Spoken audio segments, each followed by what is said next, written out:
Hey there team, so welcome to Moria once again. I know Moria tends to get played quite a lot, but it's always good for a 3v5 anyway. I've got Rhudaur today, and I am on the attack. Last few sieges I've done, I've actually been on the defense of the battles, so it's nice to get back where I feel a bit more comfortable. I've got my Rhudaur marksman here. I've grabbed two of them. I know it's tough to use ammunition in Moria, but I just always feel a bit strange not taking two of them. Perhaps that's something I should experiment with and only grab one. I've got my Rhudaur swordsman, Erebor troll hunters, of course, Rhudaur clansman, double black wolves today, clansman there, Herenidane pike, Dunman pike, and I think another Dunman pike, yep, double axemen and berserkers and the witch realm enslavers. Pretty simple, pretty bog standard, but that's what I've gone for. Over here we have... He's dissipated, well, he's thrown away his siege towers, of course, but it's Pharaoh. So he's got his Iron Watch of Miramir, Hammers of Gundabad, more hammers there, Dwarven miners, warriors of Khazad and sentries, and the Sons of the Fallen. I've got my guards of Khazad, well, his guards of Khazad there, and Khazad reclaimers. Coming all the way over here, we have, I can't remember what this colour is. Lothlorien. So we've got Aguilar. So he's got his Lorinand Axeman, and oh, there, that's where the blob of them are. Spears of the Wood, more Spears of the Wood, Spears of the Wood again, Blades of the Wood, Lorinand Spearmen there, Woodland Protectors, and more Woodland Protectors and Lorinand Axemen. So a lot of numbers actually from a Lothlorien army, a lot of the militia, but Elven militia is as good as most people's main line, of course. Grizzly Fox has got Olokai, Temple Executioners, Mornon Archers, Uruk Captains, Temple Guard there, Double Black Guard of Barad-dûr, the main line of Mornon Infantry, and some Orc Javelins, I think I spotted, and the Orc Fodder there, Double Orc Fodder. Or is that all three? You can get three, I think, before you hit the red limit for them. But sometimes on the attack as Mordor, you really are looking for things to spend money on, so you will get rid of the Orc Fodder.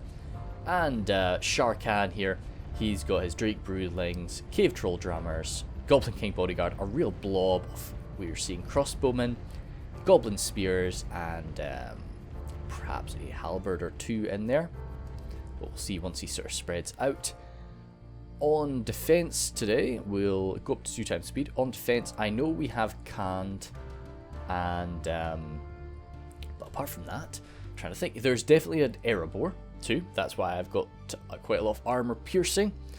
And the last defender is I can't quite remember, but we'll have to see when we get to that. So the reason I started the recording quite a bit earlier than normal is just I've started to try to record on Audacity. This is the first battle I'm going to try and record on Audacity. I was watching my last battle, and jeepers sake, it was just bad. Like the sound quality was well, like my fan was just way too loud. So I'm going to try to record on Audacity for a little while and see how that goes. Anyway, MP Beckerme's got his E-Strong crossbows, nice and armoured up, so it's Rhun as the final defending army. He's got his Gamp Rim there, more Gamp Rim. So Flag Rim, Dragon's Wrath Guildsman. And here's some Shadow Guard. Then Loke Gamp Rim, E-Strong crossbowmen there, and more E-Strong crossbows. Not everybody, unfortunately not all the crossbowmen can afford to get the fancy armour, but they've all got one level at least. Stewart of Dale has got his Candish Nomadic Raiders there, and Nomadic Marauders. Brotherhood of the Axe, double Brotherhood of the Axe, with armor upgrades, looks like. So they are quite fearsome there. Very sort of like the Axemen of Losanak. They, they can really buff out their armor and be quite a menace on the field. Camel Shadow Bows and more crossbows. Goodness me, MP Beckerme's really gone to town. He's got 2 units of crossbows here. So yeah, quite a lot of crossbows on the field. And then, of course, the Dragon's Wrath crossbowmen. Shadow bows there. And what the hell? So wait, that's 1, 2, 3, 4, 5. Right, 5 crossbowmen is quite deep. 6? What? No way. How? Right, let me just count this again. Right, 1, 2, 3, 4, 5, 6. How the hell has he afforded that? I thought you went into the red limit after like 2 of them. Okay, anyway. Nurad Stormguard there. I'm still just hung up on the crossbows. Brotherhood of the Shadows. Or Brotherhood of the Shadows? Oh, yeah. Then, good. Mirko's got Erebor with his Erebor Legionnaires, his Axe Throwers there, and more Nomadic Marauders Spears, Axe Guard, more Spears, and Pikes. Then Nomadic Axemen, Crossbowmen, and Nurad Footmen and Halberds. Then he does have his Dragon Slayers, Highborns, Obsidian Guard, and Sons of Durin. Coming on down here, we have Nomadic Warriors, Crossbowmen, Nomadic Warriors, and Nurad Halberds, and Brotherhood of the Sword. A few things hiding up here. Yeah, quite a lot. Nomadic Infantry, the Catapult, Nurad Footmen, oh goodness, Halberdiers, Axe Throwers, anything fancy, Brotherhood of the Shadows again, and Blacklock Engineers. So when Rhun and Erebor fight side by side, we've got a lot of body-piercing crossbowmen, Nomadic Warriors, and the Brotherhood of the Sword moving away. So, oh gosh, he's getting quite close to there. But yeah, I will be moving my ram up immediately, trying to bust open that gate. I quite like being the first guy in, because it means that I can sort of take my time, I can just skirmish away as I please, while my allies to the north and south take the walk toward me. It might not be too far on distance, but the issue with Moria is, of course, lots of these hills. He doesn't just have to walk straight toward me, he's got to come all the way down here and zoom. So it does take a little while. And Pharaoh, even though Pharaoh is actually a little bit further away, he has a straight line to me, so he's probably going to get there first. But either way, that will take them some time, so I can just start firing in or throwing javelins at whatever I really please. Coming on over here. Yeah, it looks like generally MP Becker Me has got this side under control, and it looks like, yeah, Khand is going to be the kind of go-between supporting both sides, which I think is fair. I would have personally, if I had 2 evil men and a dwarf, I would have probably had an evil man on either side, and then the dwarf being the support, so that both sides had a few dwarves to deal with. But, I mean, Rhun has some good armor, so I guess they've got for the runic defenders on one side, and then the dwarven defenders on the other, and then the Khandish sort of real killing power mixed in amongst them. That seems to be the case. I often do see this in Moria. You know, when there is a 3-man defense of Moria, there always tends to be a, you know, holding one side with one player, holding the other side with the other, and then just the third is mixing it up in between. That door has almost been busted open there. Good. So smash that, and it means I can start getting some stuff in. I'm of course not going to be throwing any infantry in there just yet. That would be a little bit disastrous. But with my Rhudaur marksmen, I'm actually opening fire into the nomadic warriors. Now, I can see why people would sort of disagree with that action. The nomadic warriors are, of course, there just as a sort of fodder unit. But, you know, I'm not using javelins against them. I'm not using anything important against them. I'm just using my Rhudaur marksmen, who, as I say, I brought 2 of them, which is maybe a little bit too many. So, yeah, I'm going to struggle to use up all of that ammunition as it stands, so I might as well just try and use a bit of it. Gamprim taking a good volley from these orc javies, so that's unfortunate. You'd really want... Oh, sorry, it's the Flagrim that took that beating. Flagrim will definitely shrug off a good bit of that damage. It's not going to be fun for them. I would love to have a unit of Eastron clansmen or something here to take these opening volleys. But when you're on a 3v5 defense, sometimes you can't spare that unit slot to give it to a fodder unit. But still, opening fire on them, getting up mostly hits, but you know, it is what it is. I was happy enough with the amount of guys I was dropping here, and I wasn't exactly going to go rushing on in with my Rhudaur swordsman, who would slice through these guys without much issue. but I wasn't really wanting to enter there until my allies approached. Coming back on over here. As I say, yeah, MP Beckerme, he's not really too worried about his infantry, I don't think, because of the amount of crossbows he's brought. They are really his power, you know, and all the infantry is really there to do is hold the line. It's interesting that he's got so many crossbows on this side in order to deal with...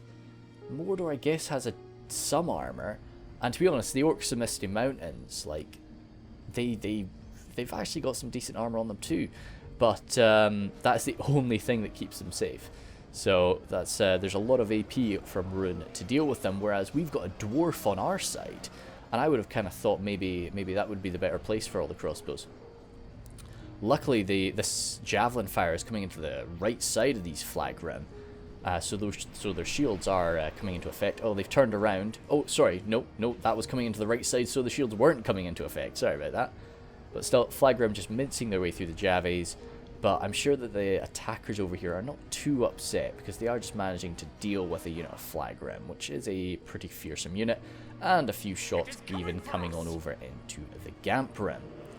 But ready, oh good, Dragon's Wrath Guildsmen doing their chanting, and but there's still an awful lot more to come. We're at 1 for 1 now, with the percentages, but still very early stages.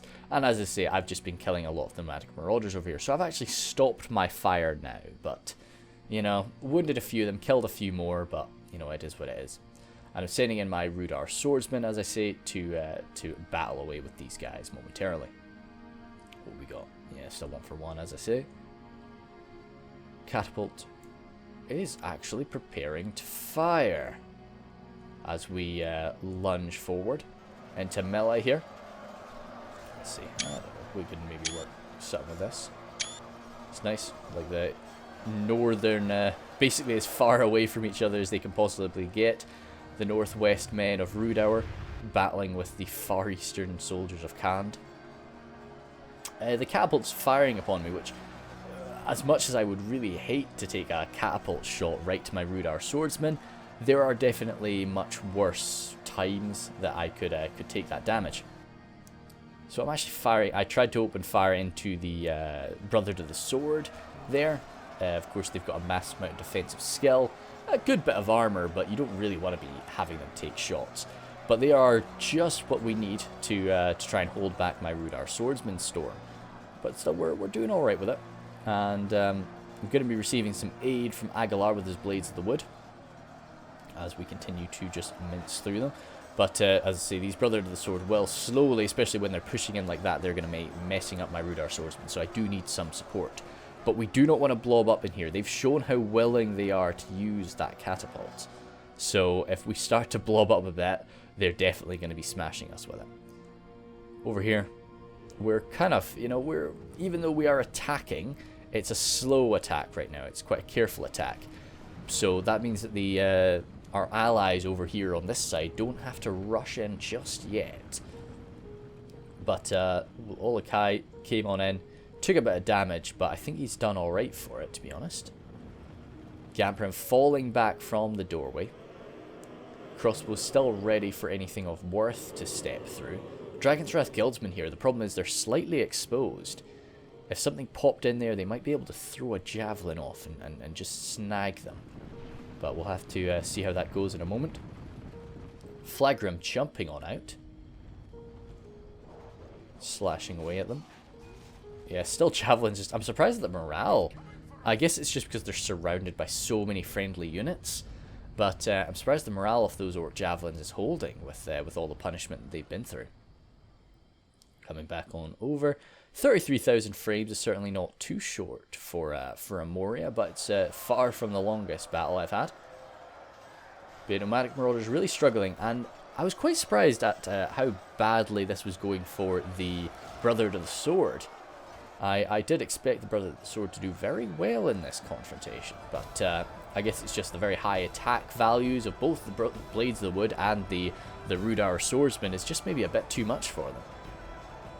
We do have some support coming in from the Dwarven miners, and Pharaoh is actually pushing around the right flank here. So this is nice. We've got one unit from each of us coming in here. Now the Dwarven miners being AP It's quite useful. Nomadic warriors, of course, not having much in the way of armor, but something more. I think they've definitely got more armor than I do. And, actually, that might be a lie. Definitely got more armor than my Rhudaur axemen do, that is. But the Rhudaur swordsmen do wear some semblance of armor. They are a men-at-arm at, a unit of men-at-arms at the end of the day. Gamprim once again sort of pushing out here. And I think MP Becker Me is really going for the mentality of just trying to kill off their skirmishers, which is fair enough. And it's definitely up against these Mordor infantry in this sort of tight space. He will slice through them, but these Gamprim seem to be a bit confused there, sort of dying quite quickly. I like the Mordor infantry. They're quite cheap. You get a heap load of them, decent armor on them for their price, of course. Oh, okay, interesting. I love, night battles with the Drake Broodlings is always fun, just because they all carry the little torches on their heads. I think it's quite sweet. I like to think that it's just a bunch of little baby dragons that are just like constantly blowing a little plume of fire. Just in they're they've not got torches. They're just blowing little bits of fire here and there. But still, I've seen the Drake Broodlings get brought a lot more often now than I used to, which is nice. I really like them as a unit. I just can't really, I always just get scared when I see like quite an expensive unit like that and quite a difficult unit to use. But yeah, so the Dwarven Miners, as I say, they've come around here, actually charging into the Nurad Footmen. 2 AP units smashing into each other there, but the Dwarven Miners are going to do their best, but with this halberd formation coming forward, that's going to be a bit too much for them. But still, if they can form up and just hold this unit back while we mess up the Brother of the Sword and what's left of these nomadic warriors, if there are any. I don't see any. So I get my 8 more Troll Hunters forward now, generally trying to go into the halberd formation or the Brother to the Sword. Either or, I'm happy with that. But, okay.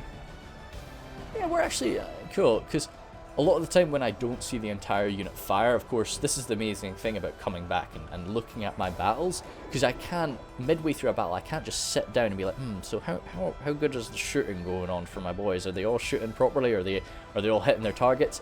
But when I do come back, my shots are actually being a lot more effective than I thought they were being, which is always a very comforting thing to see. Good stuff, yeah. Of course, I've been making preparations for a DAC campaign that I want to be running. I'll be, it's by the time this has gotten uploaded, by the time this has gotten released, I think it's probably started. But I want to do an Enid Wythe DAC campaign.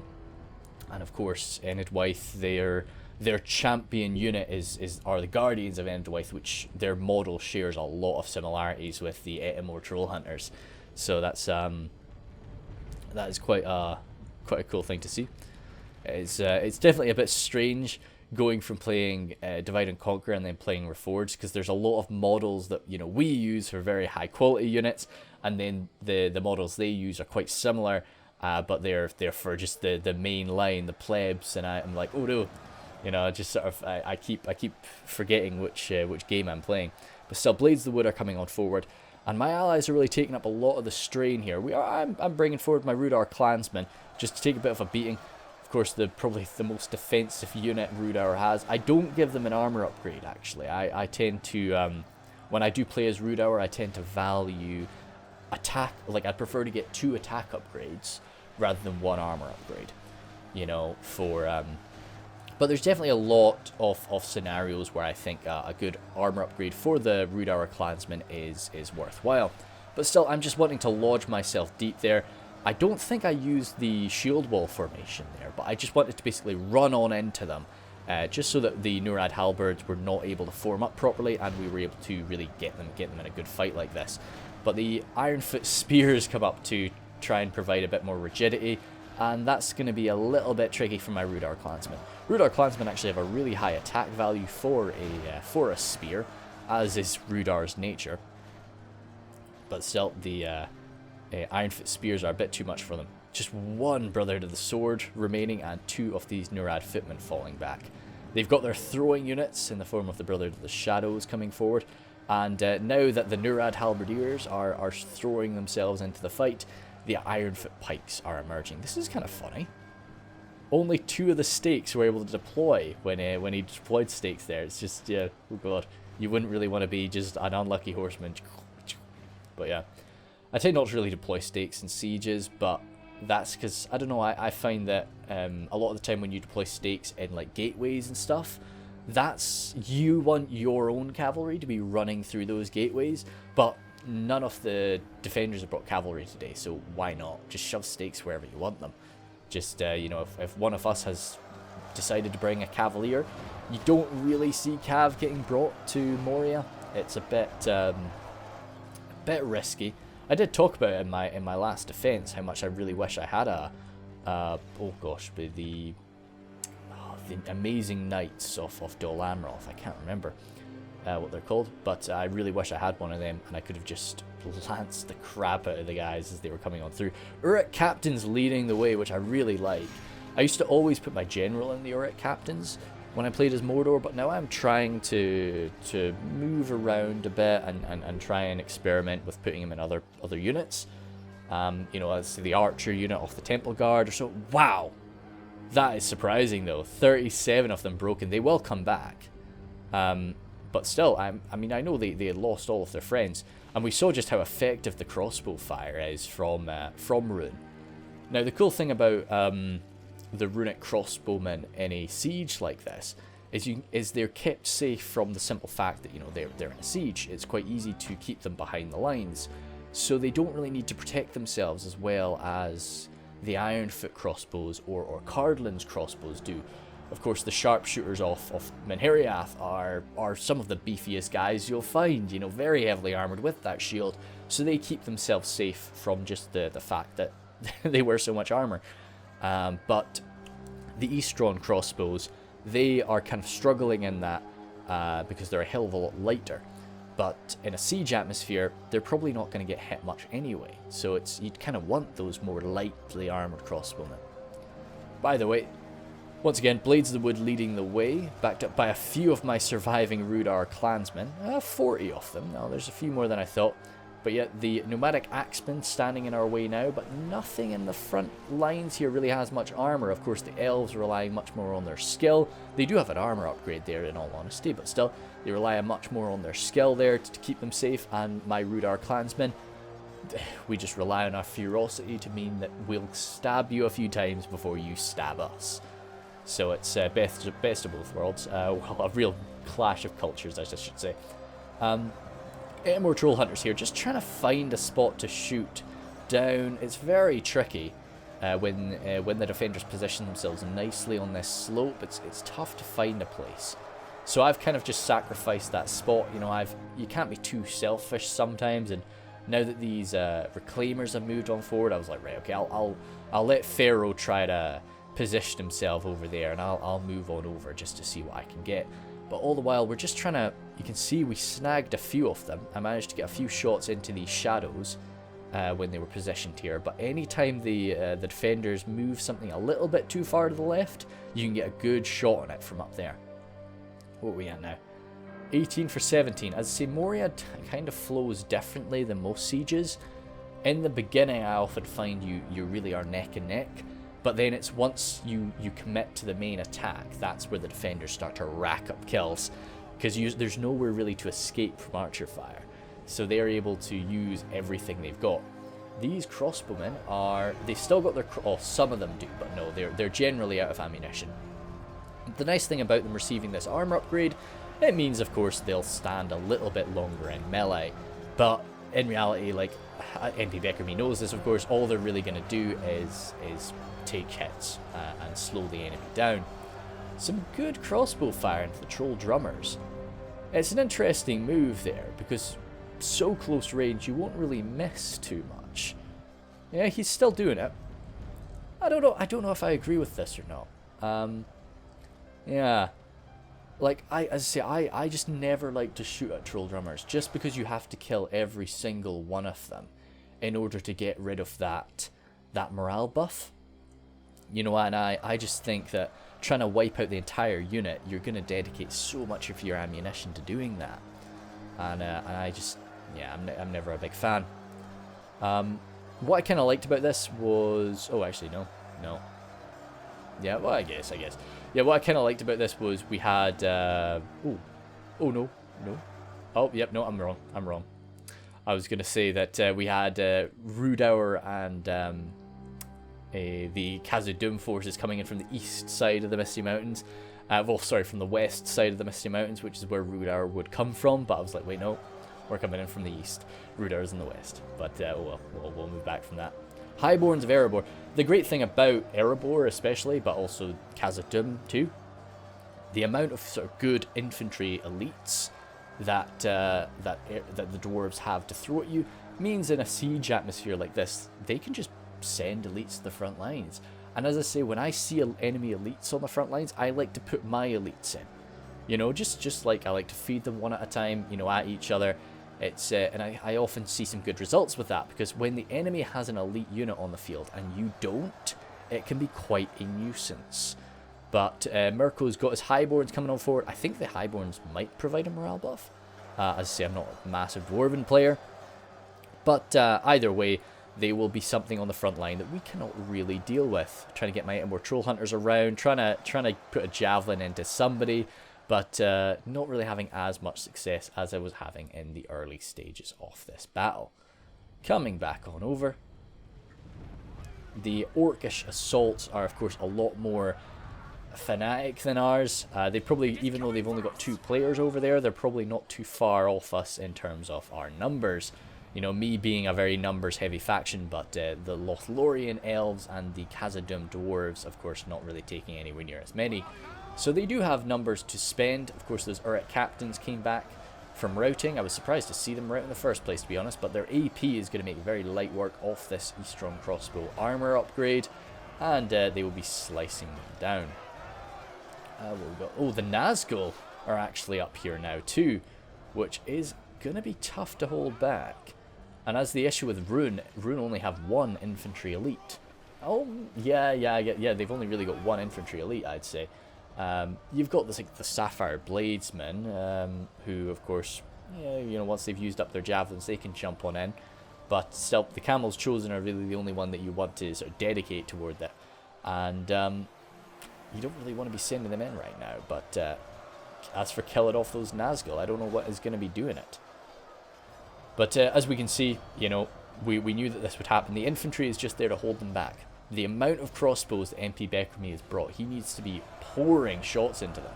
And because he has got so many, he can be pretty liberal with it. He doesn't just have to save his crossbows like you would if you were, you know, if you'd only brought 2 units off them. So he is going to be keeping them on their toes. 25 for 25, right? Okay, we're actually still pretty damn close. Once again, continuing my dance of trying to find a spot to shoot at. And just sort of feeding units in, backing up the dwarves, backing up the elves where I can. Rhudaur Axemen there, just trying to find a good spot to throw them in. I kind of wanted them to try and land a few strikes onto the Highborns. You know, try and just smash through that armor. But I've got quite a lot of forces in reserve here. My Blackwolds, my 2 units of Blackwolds, of course. When I deploy in a Khazad assault or a Moria assault, I will, and I'm right at the gateway, I will always prepare myself for a sally. You know, I've seen the sally end people far, far too often. So I will always prepare myself, you know, as if they're going to do it. So that's why my Blackwolds are on either flank, just getting ready to charge into the centre if somebody comes at us. These Flagrim have come back from routing, and they're actually fresh again, so I'd probably move them up to the front lines. I have tried to I mentioned it in a Bursigath siege, but I have tried to experiment a lot more with when my men come back from routing. I don't send them right back into the fight anymore. I let them rest for a while. I love that. We've got 2 units of troll drummers on either side, just sort of, you know, announcing the arrival of the orc swarm, which is really cute, I think. You will always see the cave troll drummers from the Misty Mountains, but Mordor's cave troll drummers are a lot less frequently seen, I'd say. Maybe I'm yeah, no, I definitely I don't see Mordor's cave troll drummers as often. I think Mordor's army is viewed as being a little bit better than the Misty Mountains, of course, so they can kind of hold for a little while longer. Javelins just taking crossbow fire to the face. But as I say, you know, you wouldn't be too upset if you were taking crossbow volleys on these sorts of units. These routing men even sort of absorbing some of the blasts. So that's fair enough. They're kind of glitched. I find that, yeah, this little area glitches out a lot of my routing forces. I don't know why. Oh, we've got crossbowmen coming forward now. Sharkan's coming up with his heavy goblin crossbows, trying to fire into his enemy, but they've already routed away once by the looks of it, so I think they're probably going to be gone again.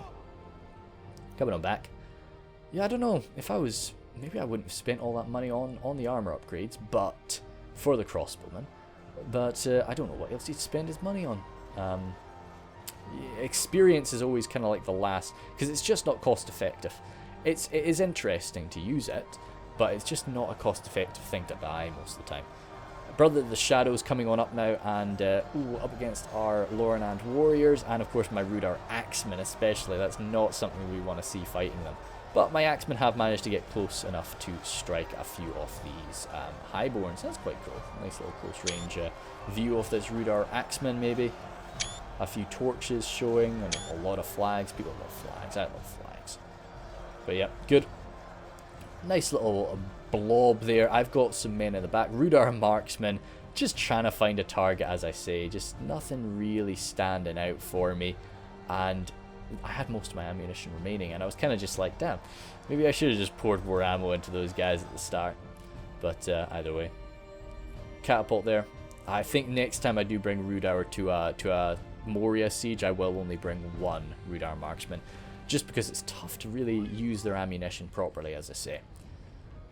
Reinforcing the front line with these out of ammunition crossbowmen, really just there to take shots so that the Gamprim do not. That is really their purpose, because they won't fend off too much of an assault once it comes at them. Routing men coming into this front line, it's always a shame when that happens, but these guys, I don't think they were going to come back from routing anyway, so it's just grabbing some prisoners, really. It's fair enough. You'd kind of hope they'd get up there and then just trigger fighting to the death and just stab somebody, but no. As I say, their stats are absolutely abysmal when they start fighting to the death. I think it of course, does change their stats, as I say. Ah, good. You can see, oh, it's not too prevalent from the mini-map, actually, because I guess they're just mixing in amongst them so well. But we have come forward with a push. The Sons of the Fallen leading a shield wall charge. And you can see the Lothlorien elves and the dwarves of Khazad, with some of my forces too, making a go for it now. They're reinforcing it, and they're opening fire with the catapult, getting very unlucky, incredibly unlucky with their catapult there. Not a single soldier of ours killed, and 3 friendly fire hits there from that catapult. So yeah, that could have totally broken our charge. Second volley, doing a lot better than the first, making up for it with 3 good hits. But still, we're coming in hard, and we've already broken that front line. So now it's just a case of overwhelming it, spreading out so that the catapult can't really hurt us too bad, and starting to get our javelins into positions where they can start to mince through them. Once again, a good bit of friendly fire there. I was about to say a lot, but it's quite a few. Axes from the Khazad Reclaimers coming on in, just trying to strike at whatever we can. As I say, it's just about using ammunition at this stage. I often find it's just about gaining momentum, keeping the enemy on the back foot, and sort of trying to deal some damage while you spread your boys out, because that catapult, once again, a bit of friendly fire, but mainly us dropped from that. 39 for 39. So it is these sorts of pushes is when, in Moria anyway, is when the defenders start to pull ahead a bit. Again, you know, could have gone right here. It was only really this leftmost hit that did anything, and to be honest, that killed off most of their elites, Dragon Slayers and Obsidian Guard. So yeah, Mirko has been very, very unlucky with that catapult, which is a terrible shame for them. Over here, we've come in hard, but it looks like Grizzly and his mountain orc ally have been pushed out. Actually, are we seeing many? Yeah, we're seeing some orcs in the Misty Mountains, but it really does look like Sharkan's been taking it on the chin for the cause. And Moria's got a little bit left. Of course, as you see oftentimes with the Misty Mountains, he's got a lot of crossbows. But it's just, he couldn't have been prepared for the amount of crossbows the defenders were going to be using at him. Charging on forward, the Sons of the Fallen now too. Yeah, keeping them on the back foot, as I say. They've managed to form up something of a defence. The Axe Guard coming on down. A little downhill charge at us is going to be painful. But we have managed to sort of spread ourselves out a bit. And keep on running across. Get across the bridge of Khazad. Get my Rhudaur marksmen forward. My pikes are now advancing too. Couldn't really get my pikes forward because they would, especially the Dunman pikemen, they would just get eviscerated by any sort of archer fire. Am I getting shot? The Axe Guard, to be honest, not a bad target. Lacking a shield, of course, great armor, but from this sort of angle, we should be able to land most of our shots. But the Kindred are going to be taking my, really taking my glory there. My little ping ping ping will just be a little bit more fuel to the fire. I think I might actually be avoiding it altogether and going for the catapult. Interesting. Or the Blacklocks. I think the Blacklocks might be my target. But I've got to do a lot of damage to the Blacklocks. They are, very heavily armoured and nicely shielded too.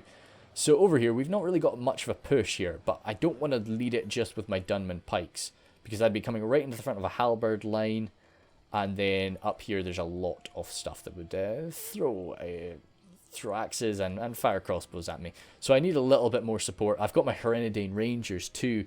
So yeah, two Rhudaur marksmen and a Herenidane Ranger, I think is overkill in terms of my archers. I think that was definitely a bit of a misplay from me. If I was on the defense, that's another story, but on the attack in Moria is just tricky. And I maybe should have gone for some more melee boys. But still firing into the Moranon archers with these crossbows. So I don't know, but I guess he's got to do something, or they're just going to sit and use up their ammo all day. But this is really where you'd want a little bit of fire arrow damage. Yeah, I don't know. I'd maybe hold fire on these archers. These crossbowmen, though, I'd want to eviscerate them, and I think he is probably going to. Sharkan's got 102 men left in that unit, so they may have been pulled back before. What we got supporting them? Camel Shadow Guard coming on down the slope. And all in all, as risky as I kind of thought this defense was, it's gone okay for him. The Temple Guard are coming on up now. There's still, oh god, there's still a lot of cave trolls, Olokai. There's still so many special units remaining. But as for the general just numbers, the numbers are just about gone. The Nazgul are pulled out, but there's 4 of them left, so these remaining Nazgul are probably a little bit hurt. Yeah, who says the Nazgul are afraid of, fire? This guy just like stroked his head with that torch. He's just getting ready for like round 2 with Aragon. But pikes facing the wrong way, but they'll get turned around momentarily. Oh yeah, no, the pikes are facing the wrong way, but I'm sure they'll get turned around when the time comes. Flagrim from MP Beckerme are actually coming this way, which is quite interesting. It's always cool to see. I guess he's just feeling pretty confident on his side. Confident enough to support here. My Black Wolves lurching on forward, being locked morale. They can take a real beating and they'll still do something. My Witchrum and Slavers are here too, as we just try to flood around both sides. My Witchrum and Slavers just coming on here alongside some surviving Rhudaur Axemen. The morale buff of the Enslavers is getting quite useful as we just try to break around the left side. And are we going to be coming around the right too? No, we're definitely not going to be coming around the right because these Erebor Legionnaires are still in place. So I've got my Troll Hunters there trying to deal with that. Iron Watch of Miramir, we've not actually seen them fire yet. They maybe have been, but they might be holding their fire for another chance later. I'm still just moving units across this way. Rhudaur Marksmen out of ammunition now, so they'll just be a bit of fodder for the front. Being men of Rhudaur, of course, they can swing their little axes. I think they use little hand axes in melee, don't they? Let's have a look. Got some little hatchets, boys. Yeah, little hatchets there. Got the... Yeah, they just still hold their bows in their hand. Don't really want to just put that away. Oh, sorry, I actually made this move before. Got my Erebor Troll Hunters just firing their javelins off into the Legionnaires. Doesn't look like I really want to be just going right in the face of Legionnaires. I tried to go into the halberdiers, but I think he pulled them away from me before I really got too much damage done. But still, just pushing them back. I'm not really wanting to make a go on this side, but I just need to know that they are... Well, I want them to know that we're going to be pressuring them here. You know, they can't move away these units to go and reinforce anywhere else. And it's quite a few units that they've got to just hold in reserve. And I'm not really dedicating too much in order to do that. But when the Lothlorien forces arrive, it is going to be time to try and make some gains. So yeah, as he comes at me, I do unload a quick volley. Am I going to get another one? I definitely need another one. Come on, boys. Okay, quick go. Good stuff. Point blank there. And hurt them, definitely. But still, just a few legionnaires is going to be a lot. It's going to be a lot of damage to me. Erebor troll hunters there, I think as well, they were out of ammunition or just about out of ammunition. I remember that. I had used up most of it. Sons of Durin fighting away there. Axe throwers hurling stuff into our side. Halberds kind of giving them a bit of bother though. But yeah, my Black Wolves definitely don't want to receive an axe to the face. No armor to keep them protected from that. Rhudaur axemen trying to push up the hill there, but again, Erebor legionnaires just in our way. Very difficult to dislodge. A few more troll hunters remaining, but it doesn't really matter. They'll be able to use up all their javelins either way. No archers. Herenidane rangers prepped and ready over there. What are we at? 54 for 56. Good place to really be at as an attacker. But crossbowmen still standing by. Are we getting a little bit of a sally from MB Beckerme? Interesting. The Gamprim are going to be able to slay their way through a lot of Mordor infantrymen, especially backed up by the shadow bows. Is there anything of worth mixed in amongst this? No, looks like Grizzly is happy enough to just sort of feed his men in there, just try and slash down a few of these guys, but he's not going to be able to deal with too many of them. Temple Guards standing by. They've got their swords out, which is interesting. Have they managed to use up their ammo, I wonder? No, a few of them still have their axes out. I think they were maybe just caught in melee at some stage. But they're chanting, which I think is a good use of their... well, just a good use of them having just positioned here. And the Temple Executioners, no armor upgrade for the Temple Executioners. As I say, I do prefer the aesthetic of the unupgraded Temple Executioners. I find them to be a lot more sort of fearsome, a lot more frightening. Mithril Guard actually piercing all the way deep inside of here into the pikes. And it was a very just messy fight. As we can see, the axe throwers are still here just because of these bloody Nurad halberds.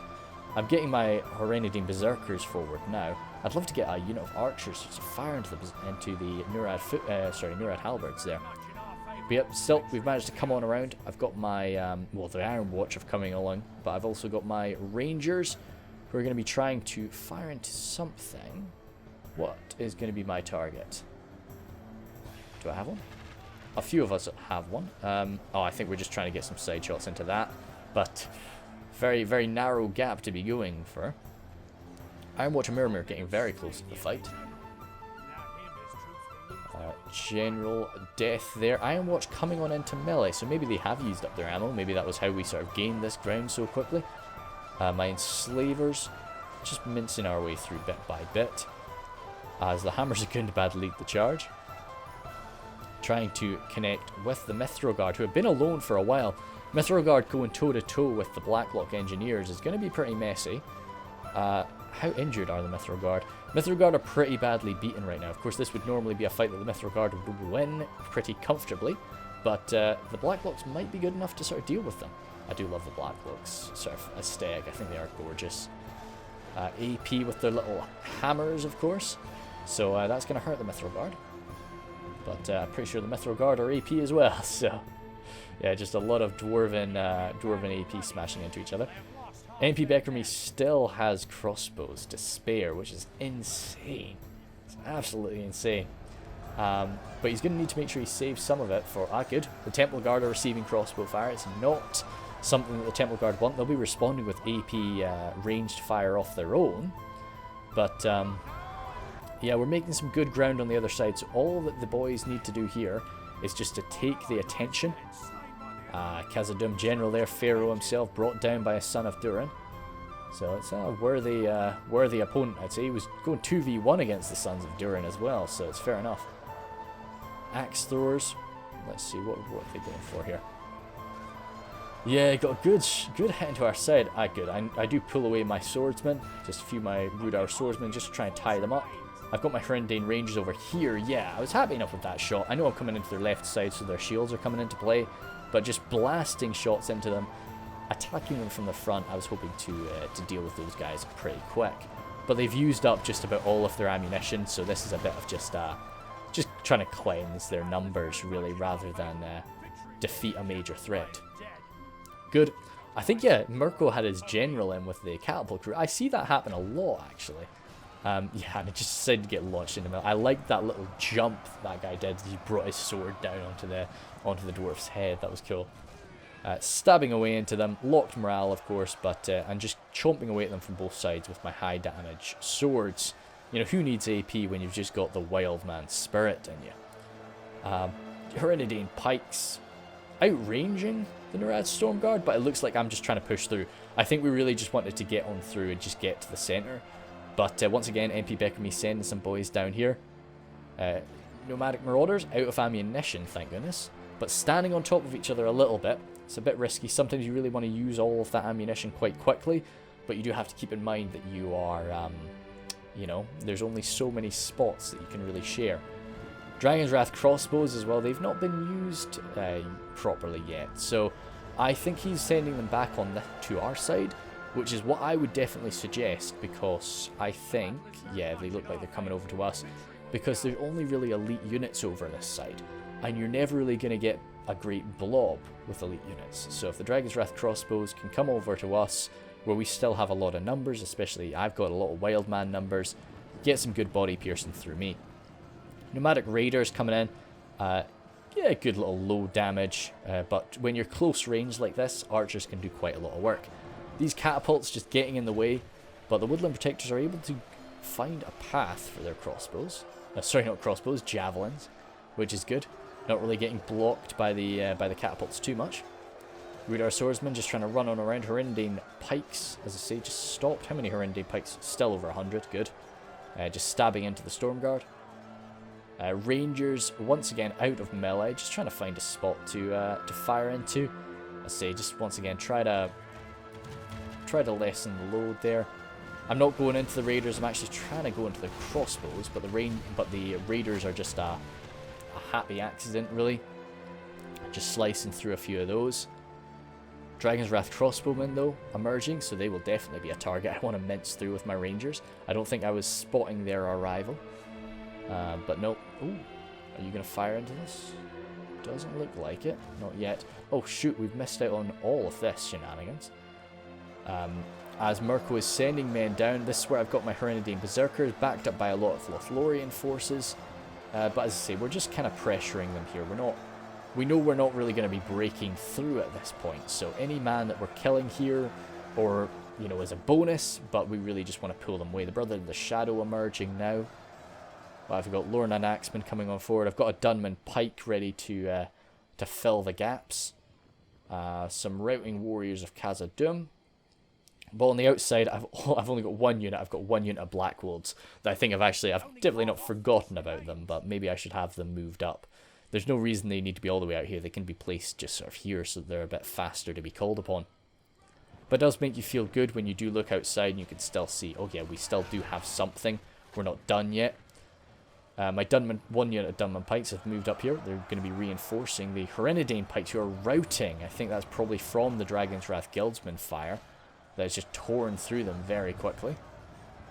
But yeah, it's a lot of wild men here. We have let the dwarves die for us in droves. So it is now down to us to sort of finish the push. Taking a little bit of friendly fire from the Kindred, but really not too much. Those Elven Archers, even with the split shot, they're able to land some good accurate fire. Ironfoot Crossbowmen doing some good work. And jumping back on over. As I say, time for the Trolls. Good. Massive Troll charge here. Snow Trolls coming on forward. Brother of the Sword trying to stop them. And yeah, it's a bit chaotic now. Just so many Trolls and so many like good quality Trolls. The Snow Trolls in there. And the Olokai too. It's not just a swarm of cave trolls coming at you, as much as I love cave trolls. You know, it's and the Black Guard, of course, to provide a bit of rigidity, just to smash people back. Anybody that doesn't get thrown away by a troll gets shield bashed to the ground. So yeah, no, there's just not a concrete enough formation to hold this back. And a few nomadic raiders just trying to unload fire into them, but they're going to get caught up to in a moment. Trying to just hold the line bravely so that the shadow bows and the crossbows can make it out of the fight. So that's very brave of them. My throat is dying on me. Let me just do a quick nice. I think that's made it worse, but we'll see how it goes. Ironfoot crossbows there. They've been on a low unit count for so long now that they must, you know, but they've been using ammunition for ages, so they must be running low now. As I say, my Herondane Rangers just trying to tear through them. I know nicely armoured and shielded. A lot of people often say that, you know, there's not really too much point to Rangers when you're fighting Dwarves, and I do get that. But, you know, I just think not bringing a Ranger to a siege can sometimes be just a bit weird. I think I did actually manage to unload, I think I pulled away my Berserkers, and I did actually manage to unload a volley. But, you know, I'm thrown back on in now, and it is just sort of the Herondane Berserkers chomping away alongside the Woodland Protectors. But we're having some good chances on this front line. The Berserkers are definitely not as good an elite unit as many others, but they're still pretty damn good. They're pretty competent in the fight. So with the lack of any... Brother to the Shadows, to be honest, are pretty damn good. So they could probably give them a run for their money. But now that the Shadows are out of ammunition, I'm finally going to be bringing my pikes forward. And that should be the end of it. But the Lorien and Axemen are here too, which I'm sure that they could deal with it. Kindred as well. So we've got a lot of elites pushing up that side now. Black Wolves finally coming forward now. Lothlorien making a go for the final attack here. Someone outside is cutting the grass. I hope that doesn't come through too clearly on the mic. I have I don't know. Might try and cut out that noise too with Audacity.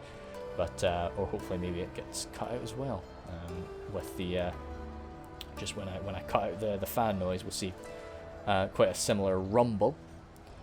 Snow Trolls lodged in the middle of it all now, Olakai coming in here too, and yeah, it's just kind of saving the Trolls for the last few feet is definitely worked out in our favour. I think a lot of the time people do use trolls a bit too early and don't really get proper use out of them just because the enemy still have all the tools to deal with trolls. But saving them for the end and definitely Rhun, you know, as I say, lacking that elite infantry, which is sort of the best way to deal with trolls. It's a bit tough. Thank you for the assistance there, just blasting into the Brother of the Shadows as my Dunman Pikes stomp forward alongside the Herondane Berserkers.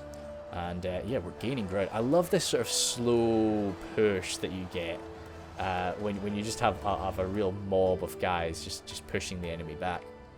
But yeah, we'll settle ourselves up here and watch the more what's a good spot. I like this spot. So we'll do that, jump 2 times speed. So nice little battle in Moria. I definitely brought a few units that I maybe shouldn't have, but I got some decent use out of them. We'll look through the kills at the end of this and see how I feel. Some of these troll hunters still have ammo, but of course just lowered down to 19 men. They'll always sort of have a good bit. Iron Watch still firing away, so we still had some shots from those guys. A few of them just slamming into the wall there. That's crazy. Yeah, I do like the Iron Watch, but I've never used them personally yet. I probably should give them a go just so I know their capabilities. Olakai there. Yeah, I think it was definitely very smart to save the trolls, and it was very good off the Misty Mountains to really take the beating in the start to protect the slightly higher quality of Mordor's Uruks and you know, let them come in afterward. But I don't think there were any like major misplays. I thought MP Beckerme's army was pretty crazy. It worked out quite well though. So no, I liked it. Let's have a quick gander. Berserkers there actually did quite nicely. Yeah, they were able to use up all of their axes, which most of the time I don't get to use up all of my Herondane Berserker axes. Usually I'll you know, I'll have to throw them into melee like halfway through, or they'll get grabbed in melee, and I just don't get to use them all, even though they've only got a handful. But when they do get to use their axes, they really do push up those kills, and you can see why they are sort of justified as an elite unit, and they gain some experience there, so that was nice. You know, I did give them that. Witch Realm Enslavers, very nice with 134, pretty tasty there. Rhudaur Clansmen, yeah, 33 is a bit unfortunate, but 122 for a Rhudaur Clansman is certainly something you can be pretty happy with, I'd say. Rhudaur Swordsman there, that first unit coming in, just slicing through the nomadic marauders without much issue. The other unit trying to slice through some dwarves, having a lot more trouble. The Axemen there, 57, to be honest, I'm very happy with a siege attack up against sort of, you know, what we were dealing with. Pikemen there, I was quite upset about how quickly they ended up bolting, but it's what you can generally just, you know, that's just going to happen when you get body piercing, armor, AP, fire just blitzing through you. So they got out of there, and I don't know if they came back. Oh yeah, a lot of them got taken prisoner. Yeah, that 42. Yeah, so many of them were actually like taken prisoner, so they were just out of it, which was a shame. My Dunman Pikes, I was really careful with the Dunman Pikes, but you know, I didn't really send them in there too quickly. I think as well as that, it was maybe a bit of a goof to bring 2 of them. I probably should have gotten rid of one of the Dunman Pikes and gotten something else instead. It's just so easy to shoot people in Moria that you kind of rely on a bit of armor or a shield, and the Dunman Pikes just don't have either of those things. Black Wolves there, I was quite sad about that. 21 losses. Oh wait, sorry, nope. 2 kills for no losses. Hey, did something. And then 45 for the other is fair. You know, it's they're 2 hit points, but you know, they're going to go down. They love to charge, and that's not really something that you can. It's tough to pull off a proper charge in most siege battles, to be honest. But yeah, so I'd love to use Black Wolves in field battles, but I tend not to really bring them too often to sieges, because sieges are just so much more grindy, and that's not really where a Black Wold wants to be. Troll Hunters, they're 80, happy enough with that. 57 is it's a bit of a shame. But yeah, Marksman there, 102, and then one Marksman just didn't fire a shot. Yeah, that was it. So that was basically a unit that I just didn't use. I was kind of like, damn. So maybe I should have just unloaded. Because of how many arrow archers I brought, I really should have just used one to mince through fodder, and had the other one then come in after that. And Rangers, 125 is fair enough, I think. I would have loved to have get a lot more, but it is what it is. Agalar there really helped me out. Came in when the Brother of the Sword showed up. I was a bit slow on the uptake, and I really should have had something getting in there myself. But no, he kept me right, and good arrow fire throughout, especially the Kindred toward the end, on both sides, on the slope and the main attack to the city center, or the center of Khazad. Grizzly there, as we said, he definitely yeah, I mean good stuff throughout. Interested that, you know, they were shooting at his troll drummers, as I mentioned before. I didn't really agree with that, but the troll drummers did get minced, so it's fair enough maybe. But yeah, I think Sharkan and Grizzly, you know, of course, they worked very well over on that side.